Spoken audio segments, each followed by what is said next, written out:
Hello students, कैसे हैं आप लोग। आई होप आप सभी अच्छे होंगे और आप सबकी तैयारी भी अच्छी चल रही होगी।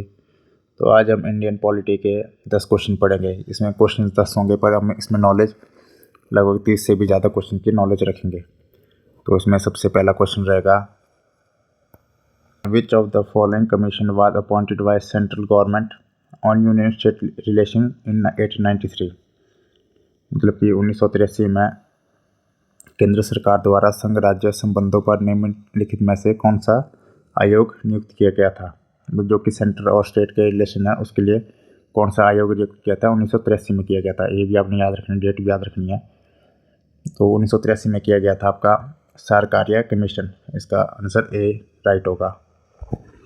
जो सरकारीय कमीशन है ये सेटअप किया था 1983 में, और इसके ये जो एक 3 मेंबर बॉडी थी, 3 मेंबर बॉडी थी। इसके जो हेड थे वो थे जस्टिस रणजीत सिंह सरकारिया, जो कि इस कमीशन के चेयरमैन थे, और ये रिटायर्ड जज थे, सुप्रीम कोर्ट ऑफ इंडिया के रिटायर्ड जज थे। और इस कमीशन में जो बताया गया था कि जो सेंटर और स्टेट के जो रिलेशन है वो कैसे होने चाहिए आपस में, कि लेजिस्लेटिव रिलेशन कैसे होने चाहिए, एडमिनिस्ट्रेटिव रिलेशन कैसे होने चाहिए, फाइनेंशियल रिलेशन कैसे होने चाहिए।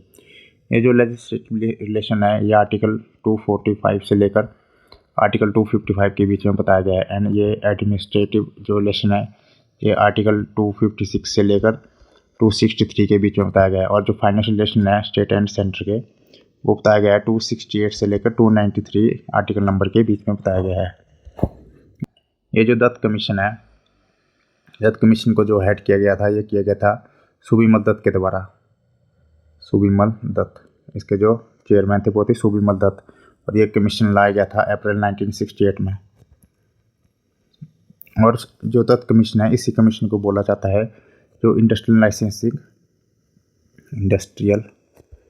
Licensing policy inquiry committee. ये कमीशन बनाया गया था जो इंडिया के लाइसेंसिंग सिस्टम होता है उसको इन्वेस्टिगेट करने के लिए ये सिस्टम बनाया गया था। अगला है सीतलवाड़ कमीशन। सीतलवाड़ कमीशन जो है ये कमीशन 1955 में लाया गया था, और इसके जो चेयरमैन थे वो थे MC सीतलवाड़। MC सीतलवाड़ इसके चेयरमैन थे, जो कि फर्स्ट अटॉर्नी जनरल थे इंडिया के। और ये सीतलवाड़ जो हैं ये लॉन्गेस्ट सर्विंग अटॉर्नी जनरल है इंडिया के, जो कि 1950 से लेकर 1950 से लेकर 1963 के बीच में ये अटॉर्नी जनरल रहे इंडिया के, और ये लॉन्गेस्ट सर्विंग अटॉर्नी जनरल है इंडिया के। और ये जो कमीशन लाया गया था ये इंडिया का पहला इंडिपेंडेंट का पहला लॉ कमीशन था। ये लॉ कमीशन था इंडिपेंडेंस इंडिया का लॉ कमीशन। और जो पूरे इंडिया में जब से सबसे पहला लॉ कमीशन लाया गया था वो चार्टर्ड एक्ट 1833 का लाया गया था।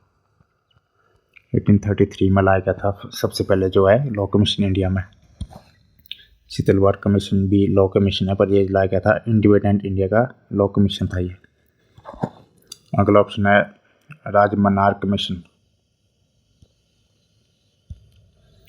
राजमनार कमीशन भी 3 मेंबर बॉडी थी एक, जो कि तमिलनाडु गवर्नमेंट ने लाया था।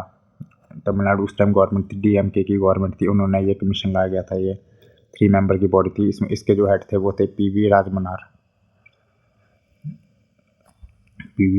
थे इसके हेड थे, और ये 1969 में लाया गया था ये। और इन्होंने जो अपनी रिपोर्ट सबमिट की थी 1971 में रिपोर्ट सबमिट।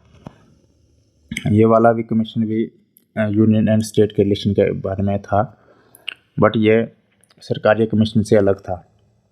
क्वेश्चन में पूछा था आपको कि सेंट्रल गवर्नमेंट ने लाया गया जो कमीशन है वो कौन सा है, जो 1983 में ये था तमिलनाडु गवर्नमेंट के द्वारा लाया गया, जो कि 1969 में लाया गया था। तो ये याद रखना है, ये 1983 में था जो कि सेंट्रल गवर्नमेंट का था, ये 1969 में तमिलनाडु गवर्नमेंट ने लाया था। नेक्स्ट क्वेश्चन देखते हैं। नेक्स्ट क्वेश्चन है, which of the following taxes are levied by union government but collected and appropriated by state government. मतलब कि निम्नलिखित में से कौन सा कर केंद्र सरकार द्वारा लगाया जाता है लेकिन राज्य सरकार द्वारा एकत्र एंड विनियोजित किया जाता है। इसमें ऑप्शन है stamp duties, excise duties on medical and toilet materials, sales tax, या फिर डी, ए एंड बी दोनों। इसका करेक्ट आंसर है आपका डी, मतलब A and B both. A and B both. A and B क्या है? ए एंड बी है आपका stamp duties and excise duties on medical and toilet materials, जिसका करेक्ट आंसर है आपका डी। यहाँ पर मैं बताता हूँ आपको स्टेट गवर्नमेंट कौन से टैक्स कलेक्ट कर सकती है और सेंट्रल गवर्नमेंट कौन से टैक्स कलेक्ट कर सकती है। स्टेट गवर्नमेंट जो है वो इनकम टैक्स कर सकती है, ऑन एग्रीकल्चर के ऊपर इनकम टैक्स कलेक्ट कर सकती है, प्रोफेशनल टैक्स कर सकती है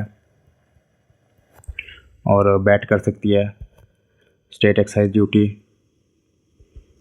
एंड लैंड रेवेन्यू हो गया, स्टैम्प ड्यूटी, ये स्टेट कर सकती है। स्टैम्प ड्यूटीज़ ये स्टेट करती है। एंड जो सेंट्रल गवर्नमेंट है वो कर सकती है custom duty, income tax, service tax, central excise duty वगैरह आपकी स्टेट गवर्नमेंट करती है। और जो सेल्स टैक्स होता है ये centre and state both collect कर सकता है सेल्स ड्यूटी को।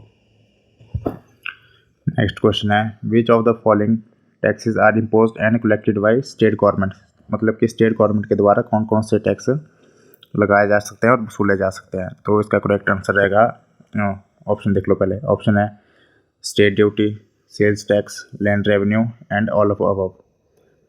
ये मैंने आपको पिछले क्वेश्चन में बताया कि स्टेट ड्यूटी भी कर सकती है, स्टेट ड्यूटी तो कर सकती है, सेल्स टैक्स बहुत कर सकते हैं, central and state, land revenue state वाले का टैक्स होता है। तो इस ऑप्शन रहेगा डी, ऑप्शन डी है इसका। तो इसके हम कुछ और भी जानते हैं। तो जो स्टेट है वो लगा सकती है और कलेक्ट कर सकती है सेल्स टैक्स हो गया, वैट हो गया, प्रोफेशनल टैक्स हो गया, luxury tax, entertainment tax, motor vehicle tax, vehicle entering tax. State अगर मतलब कि स्टेट में कोई व्हीकल एंटर होते हैं तो टोल टैक्स करता है वो, tax on agriculture income, land revenue पे टैक्स, बिल्डिंग पे एंड मिनरल राइट्स पे उनका हक होता है स्टेट गवर्नमेंट का।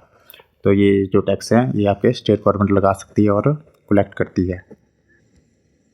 नेक्स्ट क्वेश्चन है which of the following tax is levied and collected by union government but the proceed are distributed between union and state government, मतलब कि इसमें से कौन सा ऐसा कर है जो कि केंद्र सरकार द्वारा लगाया और एकत्र किया जाता है, लेकिन इसको जो कलेक्टेड पैसा है वो संघ में भी बांटा जाता है और मतलब यूनियन में भी बांटा जाता है और राज्यों में भी बांटा जाता है। तो ऑप्शन है आपके sales tax, income tax, state duty and land revenue. ये तो हमने पहले ही पिछली वीडियो में पिछले क्वेश्चन में पढ़े कि जो सेल्स टैक्स है ये आपका सेंटर भी कलेक्ट कर सकता है एंड स्टेट भी कलेक्ट कर सकता है।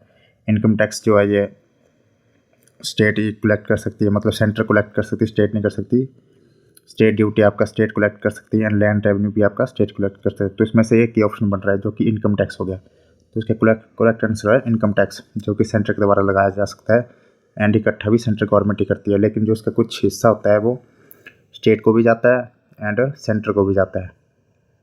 तो ये आपका ये वाला, जैसे कि देखिए ऑप्शन भी था इसका राइट आंसर। तो इनकम टैक्स जो है ये कि सेंट्रल गवर्नमेंट के द्वारा लगाया जा सकता है एंड ये जो इनकम टैक्स है ये सेंट्रल गवर्नमेंट के द्वारा लगाया जा सकता है। और जो इनकम टैक्स एक्ट है 1961 इसके अंडर ये सेंट्रल गवर्नमेंट इसको कलेक्ट करती है, फिर इसका जो कुछ हिस्सा है वो स्टेट को भी जाता है एंड सेंटर में भी इसका यूज़ होता है। नेक्स्ट देखते हैं। नेक्स्ट है which of the following duty is levied and collected by union government, मतलब कि निम्नलिखित में से कौन सा शुल्क केंद्र सरकार द्वारा लगाया एंड वसूला जाता है। पहला है custom duty, excise duty, income tax या ऑल ऑफ अबव। तो ये तो हमने पढ़ा, ये सेंट्रल गवर्नमेंट कलेक्ट करती है, इसको भी एक्साइज ड्यूटी भी सेंट्रल गवर्नमेंट कलेक्ट करती है एंड कस्टम ड्यूटी है वो भी सेंट्रल गवर्नमेंट कलेक्ट करती है। तो इसका ऑप्शन रहेगा ऑप्शन डी कि ऑल ऑफ अबव। ये सब एक्सप्लेनेशन देखते हैं कि जो भी सभी डायरेक्ट टैक्सेस होते हैं, डायरेक्ट टैक्सेस जो कि है जो सारे लगाए जाते हैं सेंट्रल गवर्नमेंट के द्वारा लगाए जाते हैं। डायरेक्ट टैक्स हो गया आपका income tax, wealth tax and corporation tax जो होते हैं ये आपके डायरेक्ट टैक्स होते हैं। और जो डायरेक्ट टैक्स होते हैं वो होते हैं एक्साइज एंड कस्टम ड्यूटी, ये आपके इनडायरेक्ट टैक्स होते हैं और ये मर्ज किए गए हैं जीएसटी के अंदर, ये मर्ज किए गए हैं। नेक्स्ट देखते हैं। Which of the article deal with the grant in aid by union government to the state, मतलब कौन सा अनुच्छेद केंद्र सरकार द्वारा राज्यों के सहायता अनुदान से संबंधित है। तो आपके ऑप्शन है article 270, article 280, article 275 and article 265। Article 270 जो है ये होता है आपका कि जो सेंट्रल गवर्नमेंट टैक्स कलेक्ट करती है वो कितना उसका हिस्सा स्टेट को जाएगा एंड कितना सेंटर में उसका हिस्सा जाएगा। तो ये है आपका टैक्स के रिलेटेड आर्टिकल 270 की distribution of tax between state and centre. And जो आर्टिकल 280 है वो होता है फाइनेंस कमीशन का जो होता है आर्टिकल, वो है 280 फाइनेंस कमीशन का आर्टिकल 280 होता है। फाइनेंस कमीशन बहुत इंपॉर्टेंट कमीशन है एक। एंड आर्टिकल जो 275 है वो होता है ग्रांट इन एड, मतलब कि जो सहायता प्रोवाइड की जाती है सेंटर के द्वारा स्टेट के लिए, वो होता है ग्रांट इन एड, जो कि आर्टिकल 275 में बताया गया है। एंड जो आर्टिकल 265 है इसमें बताया गया है, इसमें बताया कि जो अथॉरिटी ऑफ लॉ है, अथॉरिटी ऑफ लॉ, इसके द्वारा इसके अलावा कोई और ना तो ही टैक्स कोई लगा सकता है और ना ही कोई टैक्स लगाया जा सकता है। अथॉरिटी ऑफ लॉ यहाँ पे बताया गया है जो कि आपके जैसे हो गया पंचायती राज, पंचायती हो गया, आपके म्यूनसिपैलिटीज़ हो गया, यूनियन गवर्नमेंट हो गया, स्टेट गवर्नमेंट हो गया, ये आपकी अथॉरिटी ऑफ लॉ है जिनके पास की लॉ बनाने की अथॉरिटी है। जैसे कि पंचायत में आपके कुछ गड़बड़ कर देते हैं तो उसके ऊपर पंचायत का जो प्रधान वगैरह है वो टैक्स लगा सकते हैं। म्यूनसिपैलिटीज़ वगैरह टैक्स लगाती हैं, जैसे कि कोई कूड़ा वगैरह लेते तो हर महीने का कुछ हिस्सा वो लेते हैं। तो ये आपके अथॉरिटी ऑफ लॉ है। तो इसका जो करेक्ट आंसर रहेगा, इसका करेक्ट आंसर रहेगा आर्टिकल 275, आर्टिकल 275 जो कि ग्रांट इन एड है, जो कि सहायता प्रोवाइड की जाती है यूनियन गवर्नमेंट के द्वारा स्टेट गवर्नमेंट को। नेक्स्ट क्वेश्चन है which of the following article deals with the election of vice president, vice president के इलेक्शन से संबंधित कौन से अनुच्छेद है। तो इसमें आपके ऑप्शन है article 64, article 67, article 66 and article 63। जो वाइस प्रेसिडेंट के आर्टिकल्स हैं वो आर्टिकल 63 से लेकर आर्टिकल 71 के बीच में आपके वाइस प्रेसिडेंट ऑफ इंडिया के बारे में बताया गया है। तो आर्टिकल 64 जो है वो आपको बताता है कि जो वाइस प्रेसिडेंट है वो एक्स ऑफिशियो चेयरमैन रहेंगे काउंसिल ऑफ स्टेट के। काउंसिल ऑफ स्टेट मतलब राज्यसभा के एक्स ऑफिशियो चेयरमैन रहेंगे कि जब तक प्रेसिडेंट होंगे तब तक ये राज्यसभा के चेयरमैन रहेंगे। एंड ये जो है इसके अलावा ये कोई और प्रॉफिट ऑफ ऑफिस से होल्ड नहीं कर सकते, मतलब इनको जो सैलरी मिलेगी वो राज्यसभा के चेयरमैन के तौर पे मिलेगी। एंड आर्टिकल 67 में जो बताया गया आपका, इसमें बताया गया है कि जो वाइस प्रेसिडेंट का है वो ऑफिस का टर्म कितना टाइम तक रहेगा, मतलब उनका टेन्योर कितना टाइम रहेगा। इनका टेन्योर 5 ईयर्स तक रहता है, 5 ईयर्स या फिर उससे पहले अगर ये रिज़ाइन कर सकते हैं। और आर्टिकल 66 में आपका इलेक्शन ऑफ वाइस प्रेसिडेंट के बारे में बताया गया है। इलेक्शन ऑफ वाइस प्रेसिडेंट के बारे में आर्टिकल 66 में बताया है। एंड आर्टिकल 63 जो है इसमें बताया कि आपका इंडिया का वाइस प्रेसिडेंट ऑफ इंडिया। तो क्वेश्चन में पूछा था कि कौन सा आर्टिकल डील करता है इलेक्शन ऑफ वाइस प्रेसिडेंट के लिए, तो इसका करेक्ट आंसर रहेगा आर्टिकल 66। इनके इलेक्शन जो है ये इनडायरेक्ट इलेक्शन होता है, इनडायरेक्ट इलेक्शन होता है इनका, ये डायरेक्ट इलेक्शन के थ्रू नहीं चुने जाते हैं। इनडायरेक्ट इलेक्शन मतलब कि जो काउंसिल ऑफ स्टेट्स हैं वो ही इनको इनडायरेक्ट इलेक्शन में जो है राज्यसभा में जितने भी इलेक्टेड एंड जो नॉमिनेटेड मेंबर्स होते हैं वो इसमें वोट कर सकते हैं। और जब प्रेसिडेंट का इलेक्शन होता है तो इसमें सिर्फ इलेक्टेड ही मेंबर वोट कर सकते हैं, उसमें नॉमिनेटेड वोट नहीं कर सकते। वाइस प्रेसिडेंट में elected and nominated both vote कर सकते हैं। एंड जो मेंबर ऑफ स्टेट लेजिस्लेटिव के पीपल्स होते हैं वो इसमें इलेक्शन नहीं करते हैं, मतलब जो स्टेट के मेंबर्स हैं वो इसमें इलेक्शन नहीं करते। बट जो प्रेसिडेंट के इलेक्शन के टाइम वो भी मतलब स्टेट काउंसिल के जो मेंबर्स हैं वो इलेक्शन मतलब वोट डाल सकते हैं। इसमें वोट नहीं डाल सकते, इसमें डाल सकते हैं। और इसमें इलेक्टेड या नॉमिनेटेड बोथ होता है।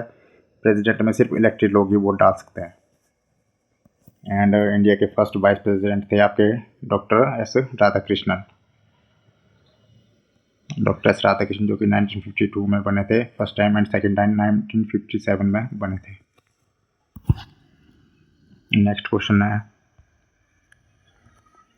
Who can remove the vice president from his office, मतलब कि उपराष्ट्रपति को उनके पद से कौन हटा सकता है।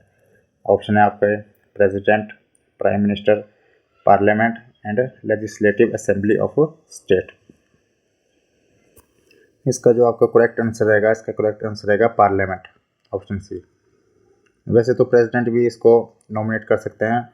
प्रेसिडेंट कैसे कर सकते हैं, वो कर सकते हैं अगर काउंसिल ऑफ मिनिस्टर की रिकमेंडेशन हो, काउंसिल ऑफ मिनिस्टर की रिकमेंडेशन हो, जिनके हेड जो है प्राइम मिनिस्टर होते हैं, अगर इन्होंने अगर रिकमेंड किया प्रेसिडेंट को कि वाइस प्रेसिडेंट को हटाना है तो तब प्रेसिडेंट हटा सकते हैं। अदरवाइज पार्लियामेंट इनको हटा सकती है। पार्लियामेंट में भी रेजोल्यूशन लाया जाता है, जो कि राज्यसभा में लाया जाता है रेजोल्यूशन, और रेजोल्यूशन सिर्फ राज्यसभा में ला सकता है, उसको लोकसभा वाले मेंबर नहीं ला सकते हैं, सिर्फ राज्यसभा के मेंबर इस रेजोल्यूशन को ला सकते हैं। एंड राज्यसभा में इस रेजोल्यूशन को जो है इफेक्टिव मेजोरिटी से पास करना पड़ता है, और फिर उसके बाद इसको भेजा जाता है लोकसभा के लिए। फिर लोकसभा में जो है अप्रूव करने के लिए इसको चाहिए होता है सिंपल मेजोरिटी के वोट चाहिए होते हैं। फिर उसके बाद इनको जो है वाइस प्रेसिडेंट को जो है रिमूव किया जा सकता है। और इनका जो आर्टिकल है वो आर्टिकल 67B में बताया गया है कि जो रिमूव कैसे किया जा सकता है वाइस प्रेसिडेंट को। नेक्स्ट क्वेश्चन है, the term of the office vice president as follows, मतलब कि जो वाइस प्रेसिडेंट है वो कितने टाइम तक अपना ऑफिस होल्ड कर सकते हैं। तो ऑप्शन है आपका 6 ईयर्स, 4 ईयर्स, 7 ईयर्स या 5 ईयर्स। तो ये मैंने आपके प्रीवियस क्वेश्चन में भी बताया, तो उसका करेक्ट आंसर रहेगा आपका 5 ईयर्स। और जो वाइस प्रेसिडेंट है वो 5 साल तक के लिए अपनी चेयर पर बैठ सकते हैं, मतलब उनका टेन्योर 5 ईयर्स तक रहता है। एंड इसका जो आर्टिकल होता है आर्टिकल 67 में इसके बारे में बताया गया है, टेन्योर ऑफ वाइस प्रेसिडेंट के बारे में। नेक्स्ट क्वेश्चन देखते हैं। नेक्स्ट है, द वाइस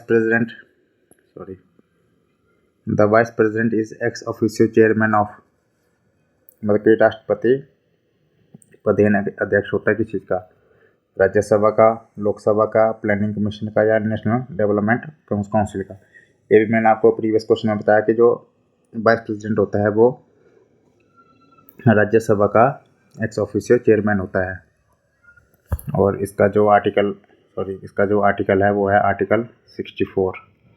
आर्टिकल 64 में बताया गया कि राज्यसभा का जो एक्स ऑफिशियो चेयरमैन है वो वाइस प्रेसिडेंट होके, और जो उनकी जो सैलरी होती है वो 4 लाख होती है। इसमें ये 2018 में बढ़ा दी गई थी, जो कि 4 लाख करती थी, उससे पहले 1.25 लाख हुआ करती थी की सैलरी, तो अब जो है 4 लाख होती है।